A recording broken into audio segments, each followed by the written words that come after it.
Halo Foodtech Enthusiast, selamat datang di Foodtech Insight. Sebelum itu, perkenalkan nama saya Elena sebagai moderator dan di sini sudah ada 3 narasumber yang saya undang pada podcast kali ini. Halo semua, nama saya Olin. Halo, nama saya Clarissa. Halo, nama saya Catherine.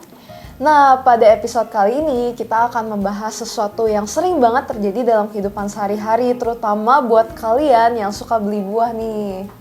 Oh iya, kemarin aku barusan beli buah tuh di Aussie 2 hari yang lalu, tapi sekarang udah kayak busuk gitu. Ya, sayang banget ya, padahal dolar lagi naik kan sekarang. Indis ekonomi sayang banget sih. Nah, kalian pernah nggak sih mengalami hal yang sama kayak Caca tadi baru beli stroberi tapi beberapa hari kemudian udah basi? Nah, aku penasaran nih, kenapa kalian memilih topik ini?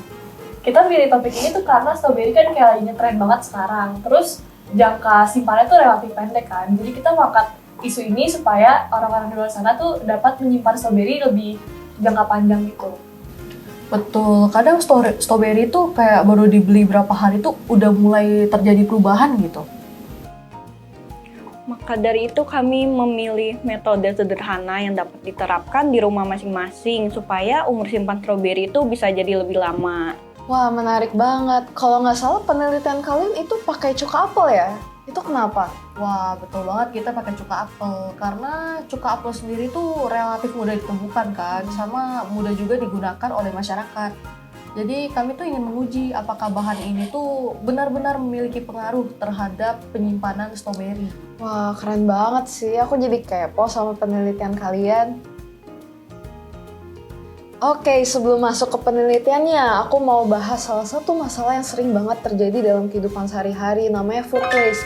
Nah, menurut kalian bertiga nih, seberapa besar sih masalah food waste saat ini? Sebenarnya besar banget sih permasalahan food waste. Kan food waste sendiri tuh adalah kayak sebenarnya makanan yang terbuang bukan karena tidak layak konsumsi, malah karena kita sendiri kan tidak mau mengkonsumsinya atau kayak kita mau konsumsinya tapi kayak udah telat gitu kan untuk konsumsi makanan itu. Wah, jadi strawberry salah satu kasus food waste ya? Betul banget. Karena kalau misalkan kita membuang satu atau buah makanan gitu kan udah kayak ngaruh banget gitu ke food waste. Jadi sebaiknya jangan membuang-buang makanan sih. Yang menarik tuh sebagian besar food waste tuh berasal dari rumah tangga loh. Menurut UNEP 2024 bahkan menyebutkan bahwa 60% food waste tuh berasal dari rumah tangga loh.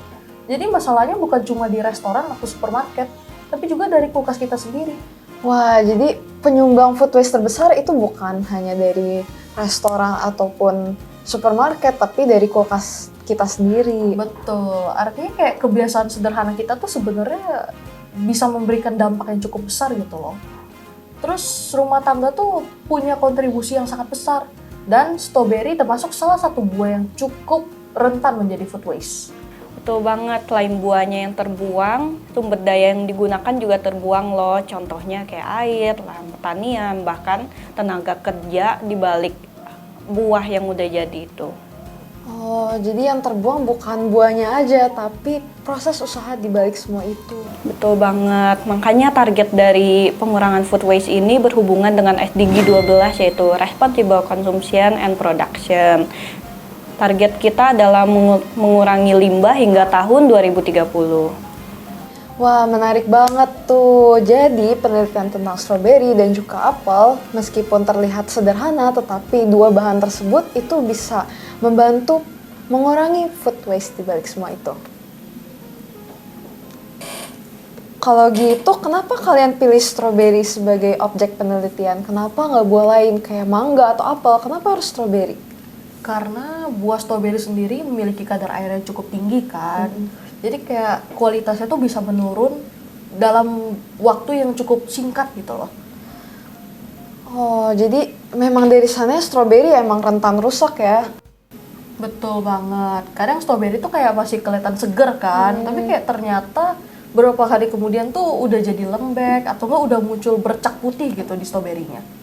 Nah, bener banget. Selain itu kan strawberry juga umurnya tuh relatif pendek. Jadi strawberry tuh dampaknya cukup besar juga untuk berkontribusi dalam food waste gitu. Wah, jadi strawberry cukup sensitif ya? Yes, bener banget. Kalau penyimpanan atau penanganan yang nggak benar, dalam 1-2 hari aja strawberry itu mudah banget buat rusak loh. Wah, berarti stroberi bukan cuma mahal, tapi butuh perhatian khusus juga, kayak aku dong. Nah, aku penasaran nih, dari sekian banyak bahan yang ada, kenapa kalian pilih cuka apel? Kenapa nggak cuka dapur atau cuka putih? Karena cuka apel itu memiliki kandungan asam yang bisa menghilangkan beberapa bakteri jahat. Jadi bakteri jahat itu ada yang nggak tahan sama asam. Wah, menarik juga ya, berarti cuka apel dipakai bukan karena lagi populer yang biasa dipakai buat diet gitu nggak sih? Nah gitu dong konsepnya. Jadi kami milih cuka apel tuh karena kandungan yang ada di dalamnya, bukan karena tren yang sedang populer sih. Selain itu keputusan kita juga udah kayak banyak penelitiannya gitu. Jadi cuka apel nih bisa menghambat pertumbuhan mikroorganisme, contohnya E. coli. Wah, berarti ada dasar ilmiahnya ya, berarti kalian nggak cuma coba-coba doang. Benar. Kalau dengar kata penelitian yang langsung terbayang di otak aku tuh lab besar, orang-orang yang pakai jas lab, laboratorium. Nah, penelitian kalian serumit itu nggak sih? Sebenarnya gak juga sih. Penelitian kami itu cukup sederhana dan bisa dilakuin di rumah loh. Oh, jadi semua orang bisa coba ya? Iya, betul banget. Itulah kenapa kami membuat penelitian ini tuh menarik terus dekat dengan kehidupan sehari-hari agar bisa dicoba gitu sama masyarakat semua. Oh, nah terus proses penelitian kalian kayak gimana? Nah, teman-teman bisa langsung aja simak video selanjutnya.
Setelah itu kami mengamati perubahan yang terjadi selama 3 hari. Oke, jadi yang dibandingkan itu stroberi yang dicuci dengan air biasa dan juga stroberi yang dicuci dengan larutan cuka apel ya? Betul, kami melihat perubahan fisik yang terjadi dari kondisi fisik, tekstur, dan juga pertumbuhan dari jamurnya. Oh, oke, kita masuk ke bagian yang paling ditunggu-tunggu nih guys. Nah, setelah pengamatan 3 hari ini, gimana tuh hasilnya? Nah, kalau di hari pertama kalau di hari pertama kedua kelompok tuh masih terlihat hampir sama gitu loh. Stroberi kayak masih segar, terus kayak belum kelihatan ada tanda-tanda pertumbuhan jamur atau penurunan kualitas dari stroberinya. Nah, jadi pada hari kedua itu udah mulai kelihatan perbedaannya. Stroberi yang dicuci dengan air biasa itu udah jadi lebih lembek, sedangkan stroberi yang dicuci oleh larutan cuka apel itu masih teksturnya seperti semula, masih fresh. Oh, jadi mulai ada tanda-tanda ya? Iya betul, walaupun perbedaannya nggak begitu kelihatan banget sih. Kalau hari ketiga gimana? Kalau hari 3 sendiri itu larutan yang dicuci dengan cuka apel masih kayak seperti semula, masih teksturnya juga masih nggak terlalu lembek banget kayak yang cuma dicuci pakai air biasa. Tapi yang dicuci pakai air biasa itu mulai muncul bercak-bercak putih gitu. Oh, jadi udah mulai busuk tuh di hari ketiga. Iya, agak-agak busuk gitu. Menurut kalian, kenapa stroberi yang dicuci pakai larutan cuka apel itu bisa bikin stroberi lebih awet? Karena cuka apel itu mengandung asam asetat. Nah, asam asetat itu pada cuka itu dapat membuat rasa asam pada cuka sendiri. Jadi rasa asam itu bisa menghambat pertumbuhan bakteri di permukaan buah.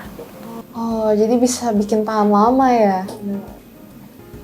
Ya, benar sekali. Karena pertumbuhan mikroorganisme tuh kan jadi terhambat. Proses pembusukannya juga kayak jadi lebih lambat gitu loh dibandingkan stroberi yang hanya menggunakan air biasa. Oh, jadi apakah cukup dicuci dengan cuka apel aja? Enggak sih sebenarnya, karena cuka apel kan cuma menghambat, bukan menghentikan pembusukannya gitu sih. Selain itu kayak masih banyak faktor lain yang mempengaruhi gitu loh. Misalnya penyimpanan di suhu 4 derajat Celcius, atau tidak boleh ditaruh di tempat yang lembab, ataupun kualitas awal buah juga bisa mempengaruhi gitu loh daya simpan stroberinya. Oh, jadi harus tetap disimpan dengan baik ya? Iya, betul. Betul, cuka apel itu bisa membantu, tapi penyimpanan yang tepat tetap yang paling penting agar stroberi itu lebih tahan lama. Wah, seru banget pembahasannya udah sejauh ini. Nah, sekarang kita akan masuk ke segmen pertanyaan dari netizen. Nah, aku udah menerima beberapa pertanyaan dari netizen. Nah, oke, pertanyaan pertama datang dari Karina. Beliau bertanya, kalau saya nggak punya cuka apel di rumah, boleh nggak sih pakai cuka dapur biasa? Sebenarnya bisa aja, karena kan dia mengandung asam asetat juga. Cuman kita karena penelitiannya kali ini kita pakai cuka apel, jadi kita taunya hasilnya tentang cuka apel aja sih. Oh, jadi boleh aja ya dicoba, tapi hasilnya belum tentu sama gitu. Benar. Oke, kita lanjut ke pertanyaan yang kedua. Itu datang dari Kak Sarah. Kalau stroberinya udah dicuci pakai cuka apel, apakah masih perlu disimpan di kulkas? Wah, kalau itu tentu saja dong, karena cuka apel sendiri tuh kayak cuma membantu untuk memperlambat pertumbuhan mikroorganisme, tapi nggak membunuh atau mematikan mikroorganisme tersebut. Jadi kalau mau stroberinya lebih awet, tentu saja harus disimpan di kulkas. Oh, jadi jangan mentang-mentang udah dicuci pakai cuka apel, simpannya harus tetap dijaga gitu. Iya dong, bener banget. Oke, terima kasih banyak kepada Catherine, Caca, dan juga Olin yang sudah memberi kita wawasan kita hari ini. Terima kasih juga kepada netizen yang udah memberi pertanyaan. Semoga kita semua bisa menambah wawasan baru ya. Oke, tidak terasa kita sudah di penghujung acara podcast kita kali ini. Kadang mengurangi food waste itu tidak cuman mulai dari hal yang besar, tapi kita bisa mulai dari hal yang kecil, itu dengan cara mencuci stroberi dengan larutan cuka apel. Terima kasih juga kepada ketiga narasumber yang keren hari ini sudah mengisi acara kita pada hari ini. Thank you banget udah undang kita juga sih. Iya. Banget. Terima kasih juga kepada teman-teman di rumah yang sudah mendengar podcast kali ini. Saya Elena pamit undur diri. Sampai jumpa di episode selanjutnya. Bye-bye.